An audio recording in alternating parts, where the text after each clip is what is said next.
dunia bang, nggak perlu lah dia diciptakan di Iya, di surga itu. mana Untuk Eden? cerita Di Islam mana itu itu sangat Eden? Pertanyaannya kedongeng Eden bang, itu di dongeng bang, mana? seperti Coba dongeng kau bang. tunjuk di negara manakah Eden? Udah di itu bang, udah disikirkan sama Tuhan bang, nggak layak Udah manusia disingkir itu kepala bang. otak kau disingkirkan. Silakan Bang Juma. Ini ada Bang Juma kan? Nggak layak bang itu bang. Ya, Bismillahirrahmanirrahim. Assalamualaikum warahmatullahi wabarakatuh, Dewan Guru sekalian. Waalaikumsalam Masya Allah. warahmatullahi wabarakatuh. warahmatullahi wabarakatuh. Salam kenal Bang Juma. Makasih Ahi Ahmad, Bang Ahmad. Jadi ada yang menarik ketika ditanya, iblis kan sudah diusir, kenapa masih ada di surga? Nah, pertanyaannya, apakah iblis ini makhluk yang taat setelah dia ingkar untuk sujud ke Adam? Itu dulu. Apakah iblis ini taat Kan bang Yuma sudah ketika ingkar dia. ketika dia diusir? Apakah iblis makhluk yang taat? Sudah Ketika tidak taat. Sudah tidak taat bang. Iya. Kalau Ketika dalam dia di Islam kan sudah tidak taat. Jadi ketika dia diusir, apakah dia taat untuk pergi? Emang nggak pergi dia bang. Ya, iya emang. Dan di Islam itu iblis itu menyesatkan tidak seperti Paulus menyesatkan. Iblis itu beda karena iblis itu makhluk roh. Maka cara kemudian ia menyesatkan manusia itu adalah membisikkan. Alladzi yuwaswisu fi sudurin nas. Jadi iblis itu membisikkan ke dalam dada manusia. Bahkan di dalam Al-Quran diterangkan bahwasanya iblis ini menyesatkan manusia dengan cara dari belakang, dari depan, dan seterusnya. Itu di dalam Al-Quran diterangkan seperti itu. Masih layak di surga gitu bang Yuma ya. Dia tidak di surga pada saat itu.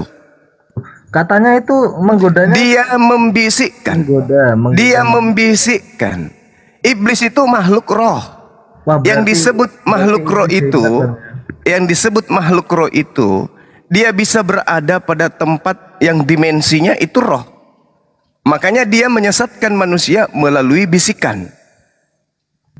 Dia bukan seperti sifat makhluk seperti manusia. Ketika Anda mengatakan dia ada di surga, iblisnya ada di situ berupa fisik. Tidak. Dia membisikkan ke dalam hati daripada Hawa dan Adam. Berarti iblis hebat bang, bisa ke surga. Oh memang, iblis itu hebat. Bayangkan aja dia mampu menyesatkan miliaran manusia.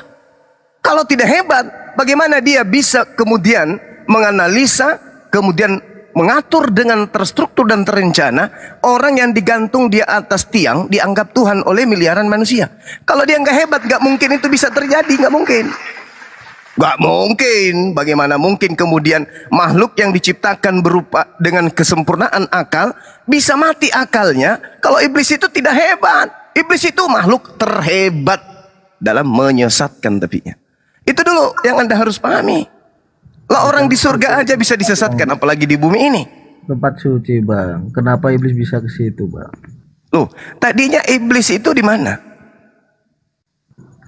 Katanya kan di surga bang. Iblis itu bukan hanya di surga. Iblis itu tadinya sujud beribadah menyembah kepada Allah. Dia bagian daripada apa yang dimaksud arash. Kalau Dia itu udah- makhluk malaikat juga tadinya. Makhluk Kalau yang udah suci. diusir, kenapa masih di surga gitu loh bang? Nah ini kan aneh. Kalau diusir, kenapa dia masih di surga? Seakan-akan iblis itu makhluk yang taat. Kan lucu ente itu.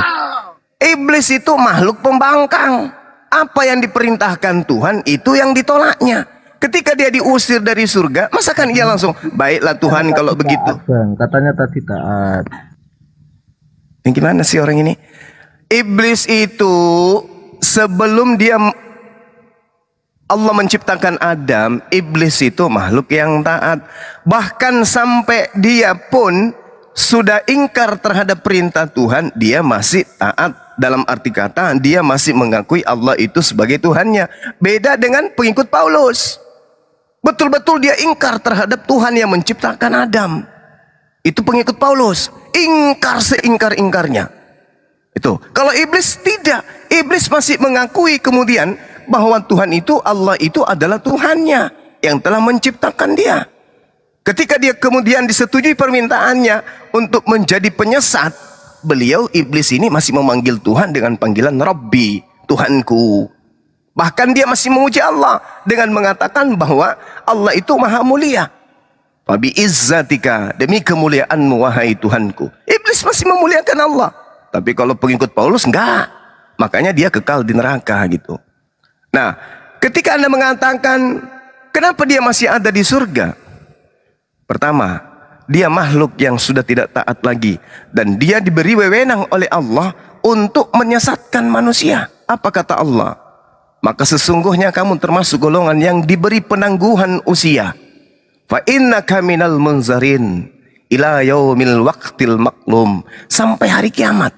Aku panjangkan usiamu sesuai dengan permintaanmu, tapi dengan ganjaran neraka sesuai dengan keinginanmu. Iblis mengatakan, oke, tapi izinkan saya menggodai Adam dan istrinya beserta keturunannya. Apa kata Allah? Silakan. Kata iblis, oke, terima kasih katanya. Fabi izzatika la uqwiyannahum ajma'in. Demi kemuliaanmu, pasti aku akan menyesatkan mereka semua. Nah, diizinkan. Adam di mana pada saat itu? Di surga. Berarti diizinkan dia untuk menggoda dimanapun Adam itu berada.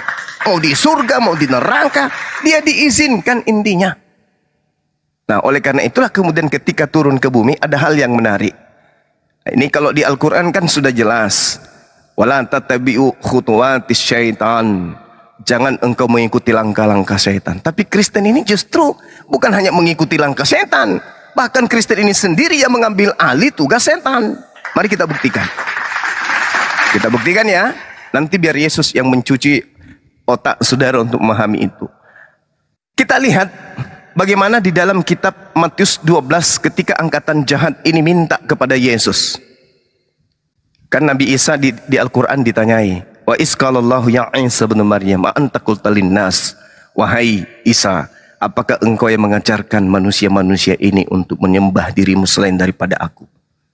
Kata Nabi Isa, kala subhanaka, maha suci engkau ya Allah, tidak mungkin aku mengatakan yang bukan hakku. Artinya di Islam Nabi Isa itu punya pembangkang yang menyembah dirinya. Itu di Islam.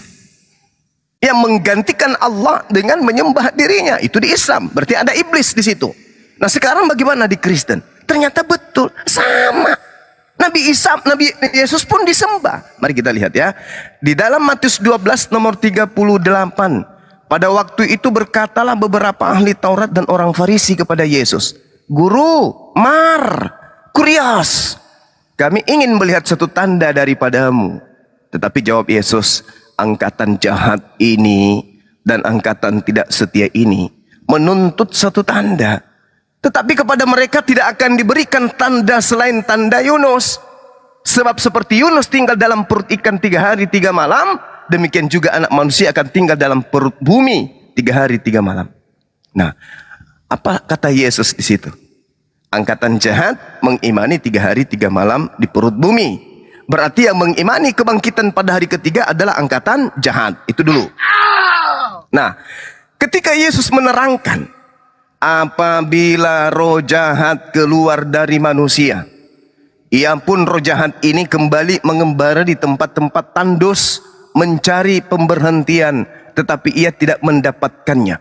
Jadi, ada seorang yang tadinya mengaku Nabi Saulus, membunuh murid-murid Yesus, menganiaya murid-murid Yesus. Pada saat dia menganiaya, pada saat dia membunuh, tentu yang ada pada diri Saulus ini itu adalah iblis. Itu dulu. Paulus ketika membunuh murid-murid Yesus, menganiaya murid Yesus, sudah pasti roh jahatlah yang merasuki Paulus. Itu nggak bisa Anda ingkari. Yesus mengatakan itu, Islam membaca itu, Anda harus mengaminkan. Karena itu ada di dalam kitab saudara. Apabila roh jahat keluar dari manusia, ketika Saulus ini bertaubat, maka roh jahatnya itu keluar. Saulus membunuh murid Yesus, roh jahatnya ada di dalam. Ketika bertaubat, roh jahatnya keluar. Sehingga roh jahat ini kemudian pergi ke padang gurun, ke padang-padang tandus. Nah, lalu iblis ini berkata, roh jahat ini berkata, kata Yesus, aku akan kembali ke rumah yang telah kutinggalkan itu. Maka Maksudnya roh jahat yang tadinya keluar dari tubuh Paulus itu mau kembali masuk ke dalam tubuh Paulus. Maka pergilah si iblis ini, si roh jahat ini, mendapati rumah itu kosong, bersih, tersapu dan teratur rapi. Paulus bertobat. Masuk kembali roh jahatnya. Roh jahatnya begitu masuk, kita lihat pada saat dia menuju ke Damsik, di padang yang tandus, iblis itu mendapati dia. Apa katanya? Akulah Yesus yang kau aniaya. Ini suara siapa ini? Ini suara roh jahat. Ini bukan suara Yesus. Nanti saya buktikan itu bukan suara Yesus. Maka pergilah ia, si roh jahat ini, mendapati rumah kosong itu, orang yang tadi bertobat ini, bersih. Lalu ia, si iblis ini, pergi mengajak 7 roh lain. Ingat Wahyu 5 nomor 7 yang tampil di layar kita ini dari sebutir debu. Wahyu 5 nomor 6, itulah ke-7 roh Theos, roh dewa yang diturunkan ke atas muka bumi. Lalu roh jahatnya menyatakan begini, lalu ia keluar dan mengajak 7 roh lain yang lebih jahat daripadanya, dan mereka masuk kembali berdiam di situ. Maka akhirnya keadaan orang itu lebih buruk daripada keadaannya semula. Subhanallah. Jadi tadi bertobat, membunuh murid Yesus. Begitu dia bertobat, dia ke padang pasir, ke Damsik, di Kisah Para Rasul 9. Lalu roh jahat tadi itu masuk kembali, menemui badannya yang begitu bersih, sudah bertobat. Lalu setelah itu kemudian si roh jahat memanggil 7 roh masuk kembali ke dalam tubuhnya. Kata Yesus. Lalu keluarlah ia mengajak roh jahat lainnya, 7 roh jahat lainnya, dan mereka masuk ke dalam diri manusia tadi. Maka akhirnya keadaan orang itu lebih buruk daripada keadaan semula. Apa yang dikatakan oleh Yesus? Demikian juga akan berlaku atas angkatan yang jahat ini. Siapa angkatan jahat dan siapa dengan seangkatan Yesus? Subhanallah. Demikian juga akan berlaku atas angkatan jahat ini. Angkatan jahat mengatakan bahwa akan ada kebangkitan pada hari ketiga. Tanda Yunus itu adalah sebagai simbol kemudian daripada angkatan jahat. Siapa yang mengimani angkatan jahat ini, mengimani ajaran angkatan jahat dan angkatan tidak setia? Hanya satu, Kristen Katolik dan turunannya. Tapi itu terjadi apa enggak, Bang? Terjadi. Apa buktinya? Berarti ada kematian kan di situ, Bang? Kematian yang apa? Maksudnya akan terjadi di perut. Tidak ada tidak ada kematian. Yunus dengar. Yunus di perut bumi 3 hari 3 malam, Bang Juma. Oke, baik. Saya tanya, Yunus di perut ikan hidup atau mati? Hidup, Bang. Hidup. Berarti anak manusia di perut bumi hidup atau mati? Jelas masih hidup, Bang. Ya, masih hidup. Berarti tidak ada kebangkitan dari kematian. Selesai kita kan? Tinggalkan itu. Roh dia yang ada di dalam Yesus itu.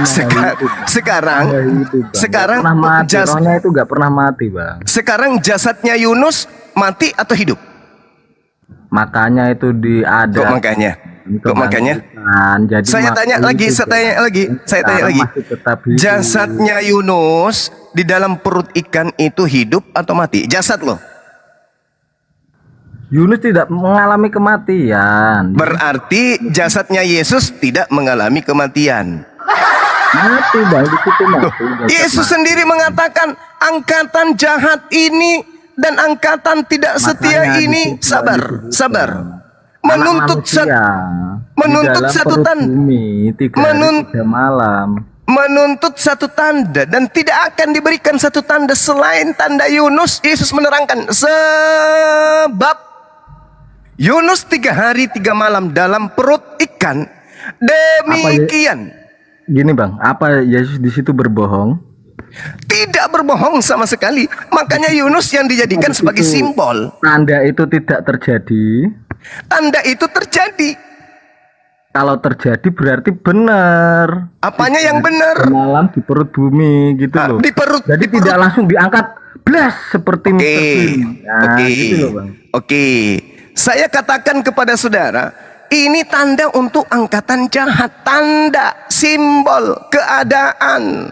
Nah, itu kan gini, Bang. Angkatan jahat ini, orang-orang Farisi ini, ahli Iya, Taurat, iya. mereka menuntut suatu tanda itu Oke. atau mukjizat. Gimana Oke. kamu memberikan mukjizat kebenaranmu kalau kamu emang dari Iya. Tuhan, kan seperti itu, Bang. Nah, Oke. makanya dibuktikan dengan dia 3 hari 3 malam itu di perut bumi seperti tanda Iya. Yunus, gitu Oke. loh, Bang. Iya. Sekarang bukan kita nggak usah lari kemana bangkit atau tidak bangkit. Yang kita bahas ini angkatan jahat, iblis. Bukan masalah bangkit tidak bangkit. Itu episode yang baru yang nanti yang akan kita bahas. Kalau Anda Jangan, punya Bang. waktu. Emang seperti itu, Bang. Itu emang harus terjadi, Bang. Berarti Bang Juma kan emang percaya Yesus Memang itu terjadi untuk angkatan jahat, Cak Ayu. Kan udah kan aku itu, bilang. gini, Bang. Itu pembuktian gitu loh, Bang. Sekarang kalau itu yang Anda ingin ingin bahas, sekarang saya tanya. Ke-11 murid Yesus, apakah percaya kebangkitan di hari ketiga? Jawab itu dulu. para murid itu kaget, Bang. Saya tidak tanya kaget atau tidak kaget. Yang saya tanya, percaya nggak ada kebangkitan di hari ketiga? Itu dulu. Pas awal-awal kebangkitannya, Pas mereka itu awal-awal. Saya sempat tanya tidak percaya. kepada Sempat ente tidak percaya. untuk yang ketiga kalinya. Iya, Tengoklah Iya. ente itu. Kira-kira roh apa yang ada pada diri Anda? Kok bertahan pada ketidakpastian? Sekarang saya tanya. percaya, Bang. Sempat tidak percaya. Tidak Para murid percaya. sempat tidak Tepuk tangan percaya. untuk itu. Berarti sempat. bukan sempat. Memang mereka tidak pernah percaya tentang kebangkitan. Karena Yesus tidak pernah mengajarkan itu. Ajaran Ada kebangkitan. Yunus itu seperti apa, Bang? Dengarkan Ada dulu, Yunus, dengarkan Bang dulu, Dimas seperti dengarkan apa? dulu, Ada Yunus dengarkan dulu, dengarkan dulu saya. Dengarkan dulu. Saya diberikan kepercayaan untuk melanjutkan materi ini. Dengarkan ya. Pada masa Yesus ada 2 angkatan, bahkan 3 angkatan. Yang pertama angkatan setia. Yang kedua angkatan jahat. Yang ketiga angkatan tidak setia. Angkatan setia tidak percaya ada kebangkitan. Camkan itu baik-baik. Jangan kamu sapu ratakan. Angkatan jahat percaya adanya kebangkitan. Angkatan tidak setia percaya akan kebangkitan. Murid Yesus Malah yang tidak percaya kebangkitan itu angkatan yang jahat, Bang, gitu loh, Bang. la haula wala quwata illa Bang Juma ini billah. salah menanggapi kitab suci ini, Bang Juma ini. Gimana susah saya menghadapi orang Kristen yang tidak menggunakan akal memang. Yesus sudah jelas-jelas mengatakan Angkatan jahat menuntut suatu bukti. tanda. Ya, Dan akan diberikan tanda apa? Tanda Diberikan Yunus. tanda apa? 3 hari, Diberikan 3 tanda apa? malam di perut Diberikan ikan. tanda Anak apa? manusia. Oke, Berbunyi anak manusia 3 hari, 3 malam. diberikan tanda 3 Apa? hari 3 malam. Itu Di- tanda untuk Di 3 angkatan hari 3 malam jahat. di mana, Bang? Di mana? Di dalam goa. Ya, terus Berarti bukan di perut Kok bumi enggak- kan? kok enggak langsung diangkat seperti di Anissa? Sabar. Ini untuk Nah. angkatan jahat kamu hantamkan ke angkatan baik. Lucu ente itu. Anda menggabung-gabungkan tanda. Sedangkan Alamak. beliau yang percaya enggak? Itu Alamak. terjadi enggak? Saya ini angkatan baik. Saya tidak percaya enggak, kebangkitan. Loh, orang ini sedeng. Itu adalah tanda untuk angkatan jahat. Anda hantamkan ke angkatan baik. Sama seperti, apakah Anda sebagai angkatan baik percaya itu? Ya tidak percayalah, Cak Ayu. Yang percaya itu cuma angkatan jahat. Parah kali manusia ini. Parah ente itu. Anda menghantamkan tanda untuk Anda kepada orang yang tidak percaya. Kami, murid-murid Yesus, Kan diberi tanda. Nguru. Tanda itu, sekali lagi saya katakan, tanda untuk angkatan jahat, Cak Ayu, bangkit anak manusia pada hari ketiga. Itu angkatan jahat, punya tanda. La haula wala quwata illa billah. Tanda untuk angkatan yang benar tidak diberikan tanda itu. Makanya murid-muridnya tidak percaya. Makanya umat Islam tidak percaya. Karena kami bukan angkatan jahat. Sederhana loh itu. Otakmu aja yang gak berfungsi. Angkatan jahat ini minta satu tanda. Loh. Buktikan untuk apa? Itu tanda untuk angkatan jahat, Cak Ayu. Membuktikan Alamak.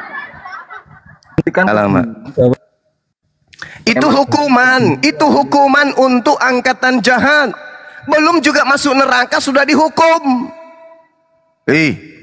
Parah ini orang. Angkatan jahat, lu pikir angkatan baik?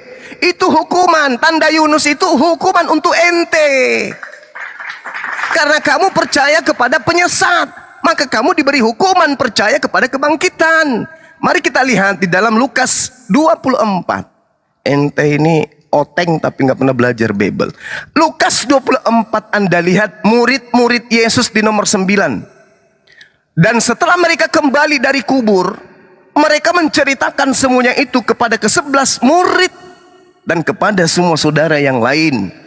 Perempuan-perempuan yang datang dari kuburan itu adalah Maria dari Magdala, Yohana, Maria ibu Yakobus dan perempuan-perempuan lainnya. Lalu mereka memberitahukan kepada murid-murid. Tetapi bagi mereka perkataan-perkataan itu seakan-akan omong kosong dan mereka tidak percaya. Mengapa tidak percaya? Karena itu bukan tanda untuk orang percaya. Itu tanda untuk orang yang tidak percaya, untuk angkatan jahat. La haula wala quwata illa billah. Angkatan jahat ini itu supaya kan mereka biar percaya gitu. La haula wala quwata illa billah. La haula wala quwata illa billah. Apa buktinya? Kita lihat di dalam nomor 12-nya. Meskipun Petrus tidak percaya, meskipun Petrus menganggap itu adalah omong kosong, tetapi Petrus cepat-cepat ke kubur itu. Lalu Petrus menjenguk ke dalam goa itu. Dia melihat hanya kain kapan saja. Lalu Petrus pergi dan Petrus bertanya dalam hatinya, apa yang kiranya sedang terjadi? Ayo. Kenapa Petrus masih bertanya? Bang, di situ ada kebangkitan, Bang. Petrus tidak tahu itu karena kebangkitan itu tanda hanya untuk angkatan jahat. Ayu. Terjadi, Bang, dan itu terjadi untuk angkatan jahat, Popo. Supaya angkatan jahat itu percaya. Gitu. Angkatan jahat itu percaya akan itu sehingga mereka menyembah mayat yang bangkit dari hari ketiga. Tapi angkatan yang benar tidak percaya ada mayat bangkit. La haula wala quwata illa billah. Cuplis. Jadi ada dua kelompok. Kelompok yang pertama tidak percaya akan bangkitnya mayat menjadi Tuhan. Kelompok yang kedua, angkatan jahat percaya ada mayat jadi Tuhan. Itulah Anda. La haula wala quwata illa billah. Di situ Petrus menyatakan dalam hatinya, apa yang sedang terjadi ya? Nah, ini bukti bahwa Yesus kepada mereka angkatan baik tidak pernah mengajarkan dirinya akan menjadi mayat dan bangkit pada hari ketiga. Mau bukti? Baca terus sampai Lukas ke-37 di Lukas 24. Yesus muncul tiba-tiba di tengah-tengah mereka. Apa kata Yesus? Assalamualaikum. Islam untuk kalian semua. Damai sejahtera bagi kalian semua. Murid-murid, nah ini murid-murid, bukan angkatan jahat. Murid-murid tiba-tiba terkejut dan takut sebab mengira melihat hantu. Tuh, itu angkatan baik tuh. Itu angkatan benar. Tapi kalau angkatan jahat, begitu melihat Yesus keluar dari kubur, hore, Tuhan kita bangkit dari mayat. Itu angkatan jahat. Makanya mereka menyembah mantan mayat. Angkatan jahat tuh. Ajaran yang disebutkan Yesus dalam Matius 12 barusan. Maka roh jahat itu keluar kepada saat dia bertobat setelah membunuh. Pada saat dia keluar, dia ke padang pasir, dia ke padang gurun. Kembali menemukan Paulus di Damsyik. Masuk lagi dia ke dalam, ke Paulus. Mengajak 7 roh yang bertanduk 7 bermata 7 itu masuk ke dalam tubuh Paulus. Apa yang terjadi setelah itu? Paulus lebih ganas lagi. Apa ganasnya? Mengajak orang-orang menyembah kepada mantan mayat. Lebih jahat lagi sebelum dia membunuh. Setelah dia membunuh, bukannya dia bertobat, malah semakin asli kejahatannya, semakin menjadi-jadi kejahatannya. Merasuki Paulus bukan cuma 1 roh jahat, tapi 8, karena ditambah roh 7 bertanduk 7 bermata 7 itu. Masuklah dia, muncullah Kristen-Kristen ini sebagai pengikutnya. Coba Anda baca dalam Kisah Pewarta 16 nomor 16 sampai nomor 18. Iblis yang memproklamirkan, "Wahai manusia, inilah Paulus, utusan Tuhan yang maha tinggi. Dia yang akan mengantar kalian kepada keselamatan." Siapa yang mengajarkan itu? Setan. Setan mempromosikan kemudian kepada manusia untuk manusia percaya kepada kerasulan Paulus. Baca Kisah Para Rasul 16 itu. Ayo. Jadi kembali kepada tema. Murid-muridnya mengira ini hantu. Murid-murid ketakutan. Kenapa? Karena mereka bukan angkatan jahat. Tidak pernah diajarkan aku akan bangkit pada hari ketiga. Itu angkatan jahat, punya simbol, punya tanda. Kalau mereka tidak, sampai-sampai Yesus mengatakan apa? Aku Yesus, ini tanganku, ini kakiku. Rabalah aku kalau ente tidak percaya. Itu bukti dari kebangkitannya, Bang. Iya tahu, memang itu bukti kebangkitan. Berarti di sini ada 2 angkatan, angkatan jahat dan angkatan baik sedang perang. Ente dengan saya sedang perang. Ente percaya sebab ente angkatan jahat. Saya tidak percaya karena saya angkatan benar. Tidak percaya tanda itu, Bang. Sekarang mari kita masuk ke endingnya. Yesus minta pembuktian. Wahai murid-muridku, ada apa dengan kamu? Adakah di antaramu memiliki makanan?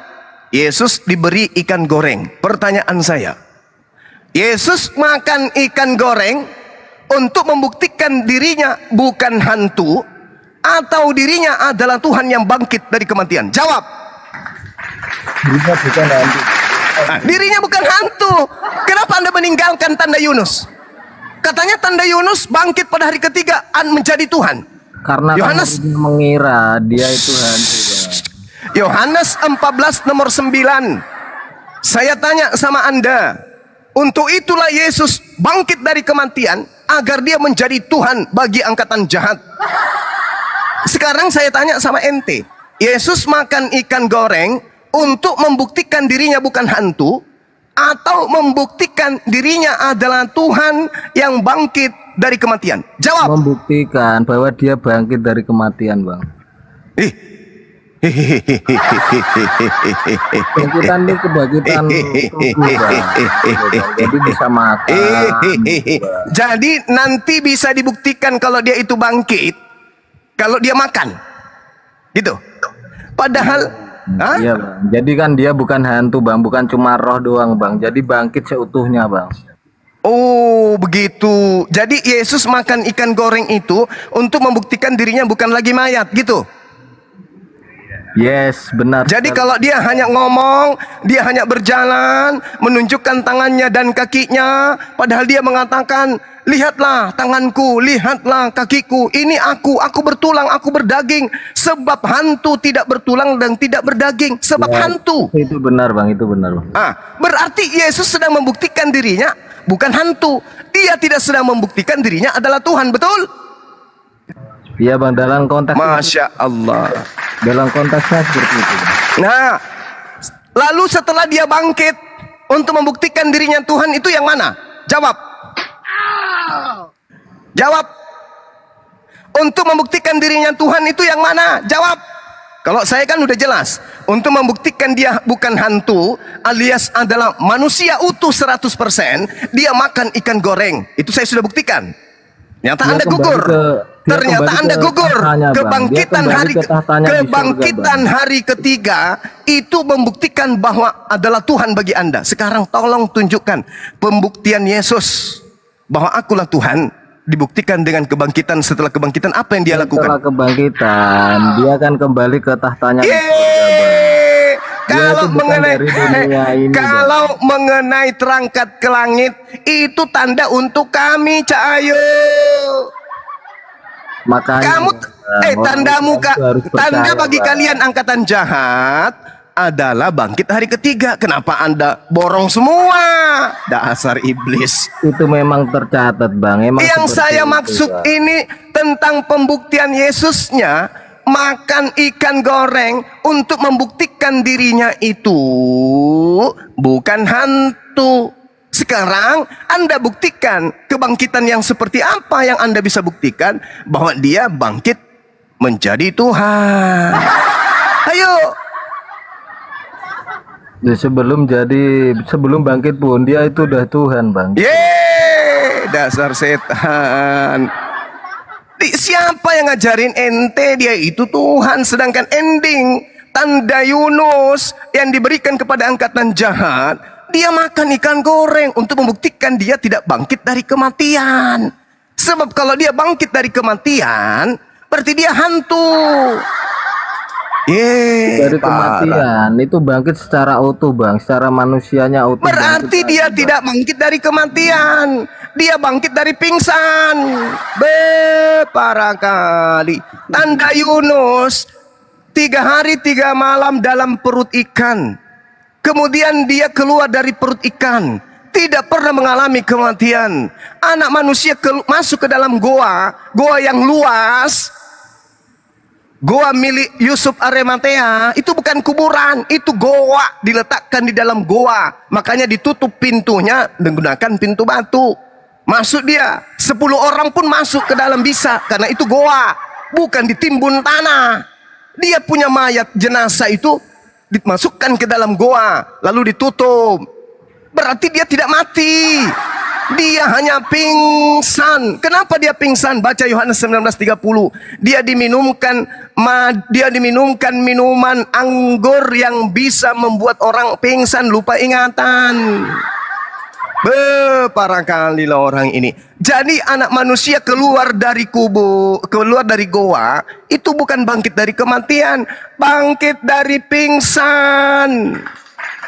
Makanya dia masih berdaging, makanya dia makan ikan goreng. Yesus terangkan sebab hantu tidak makan ikan, hantu tidak berdaging, tidak bertulang. Berarti demikian, kalau dia bukan hantu, berarti dia manusia.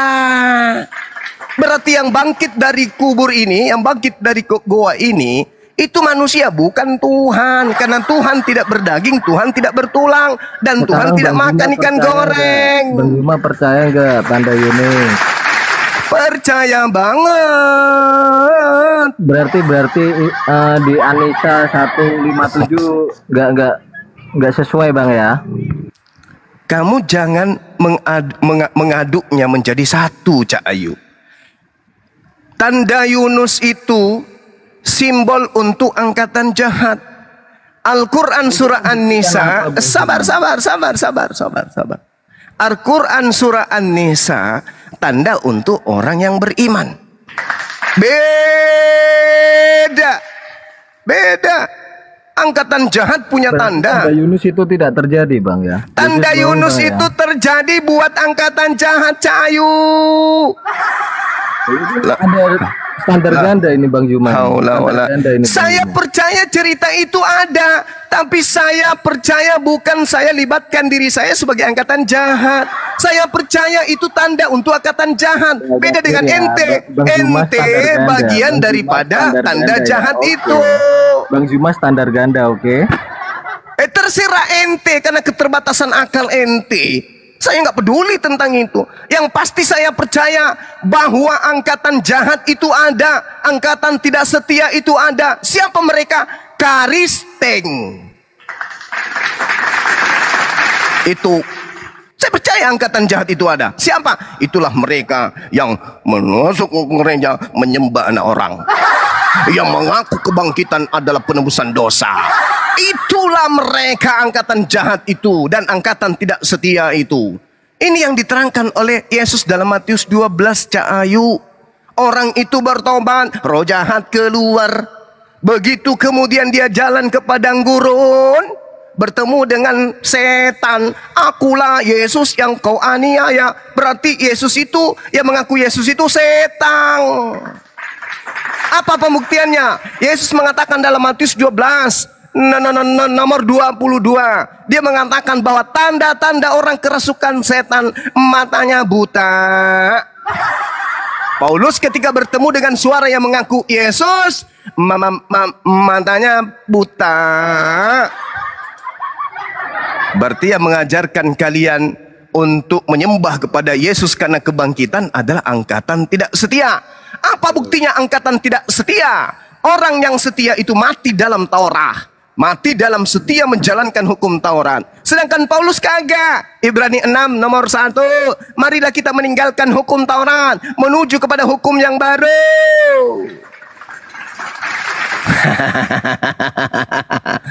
Paulus mengajarkan makan babe. Paulus mengajarkan jangan bersunat. Paulus mengajarkan menyembah Yesus, meninggalkan Elohim. Apa itu buktinya? Bukti bahwa dia tidak setia. Yesus mengatakan angkatan jahat dan angkatan tidak setia ini menuntut satu tanda, dan tidak akan diberikan satu tanda apapun kecuali tanda Yunus. Sebab Yunus 3 hari 3 malam di perut ikan, demikian juga anak manusia 3 hari 3 malam di perut bumi. Itu angkatan untuk jahat dan angkatan tidak setia. Dalam Islam kan nggak percaya, Bang. Anak manusia di perut bumi 3 hari 3 malam kan nggak percaya itu. Percaya, siapa bilang? Yang menggantikan Nabi Isa itulah yang menggantikan. Dengar. Yang menggantikan Nabi Isa itulah yang berada di perut bumi. Beda lagi. Makanya kamu jangan bawa Islam di sini. Kalau kamu ternyata nggak mau dipadukan. Nabi Isa kami itu terangkat ke langit, sedangkan Yesusmu itu di perut bumi 3 hari 3 malam. Dan itu sebagai tanda untuk angkatan jahat. Sederhana bukan? Berarti yang kamu sembah itu adalah pengganti Nabi Isa. Nabi Isa kami terangkat, selamat Nabi kami. Sedangkan yang kau sembah itu pengganti Nabi kami. Itulah tanda untuk angkatan jahat. Yesus tidak mengatakan di situ Yunus 3 hari 3 malam dalam perut bumi, dalam perut ikan. Demikian juga Yesus anak Maria. Dia tidak mengatakan itu, tapi dia mengatakan demikian juga anak manusia. Sekarang saya tanya, Yudas anak manusia atau anak ayam? Anak Adam, Bang, anak Adam. Mulai pakai jurus Paulus. Saya ulang lagi. Yudas anak manusia. Yudas anak manusia atau anak ayam? Anak manusia itu. Anak manusia. Yesus mengatakan yang berada di dalam perut bumi anak manusia atau anak ayam? Anak manusia. Yang terakhir, pertanyaan terakhir. Menurut Anda, Yesus ini anak manusia atau anak Tuhan? Anak manusia, Bang. Alhamdulillahirrabbilalamin. Berarti saudara-saudara Muslim, orang Kristen ini bernama Evangelion mengakui Yesus itu anak manusia. Berarti mereka selama ini 2000 tahun menyembah anak manusia. Jedar dar dor dor dar dar dar dar dar. Angkatan jahat menyembah anak manusia, itu udah pasti. Itu udah pasti tuh. Anda mau mengatakan anak Tuhan, tidak mungkin. Pasti Anda akan mengatakan anak manusia. Kenapa? Karena tanda Yunus yang berada dalam perut bumi itu anak manusia. Kalau Anda mengakui itu, berarti selama ini 2000 tahun Anda menyembah anak manusia. Hanya angkatan jahatlah, hanya setanlah yang mengajarkan manusia menyembah kepada manusia. Orang waras, orang sehat, orang ingin, tidak mau dia menyembah anak manusia, nggak mau. Yang mengajarkan menyembah anak manusia itu hanyalah setan. Makanya Yesus mengatakan apa di Matius 12 yang saya bacakan tadi. Yesus mengatakan bahwasanya iblis ini keluar dari tubuh manusia tersebut, lalu mengajak ketujuh roh lainnya masuk ke dalam tubuhnya. Maka akhirnya keadaan orang itu jauh lebih jahat daripada keadaannya yang pertama. Demikian juga akan berlaku, akan terjadi atas angkatan jahat ini. Selamat menikmati hasil daripada angkatan jahat yang Anda aminkan. Angkatan baik sudah pada meninggal semua, murid ke-11 murid Yesus tanpa meninggalkan keturunan yang menyembah kepada Yesus. Angkatan jahat menyeberangi lautan, menjelajahi daratan untuk mentobatkan orang Roma Yunani menjadi pengikutnya, dan setelah menjadi pengikutnya menjadi orang neraka dan 2 kali lebih jahat daripada Paulus itu sendiri. Baca Matius 23 nomor 15. Terima kasih. Silakan Anda pikirkan, renungkan. Kalau Allah menghendaki Anda bisa disehatkan, tapi kalau iblis tidak menginginkan itu terjadi terhadap diri Anda, maka iblis akan berjuang mati-matian sampai Anda masuk ke alam kubur. Iblis akan memenangkan pertarungan untuk membawa Anda ke neraka dan saya kalah. Demikian. Silakan teman-teman dilanjut. Upaya kita untuk merebut saudara kita Evangelion dari rangkulan iblis sudah selesai. Kalau dia membantu iblis untuk membawa mereka ke neraka, silakan upaya kita usaha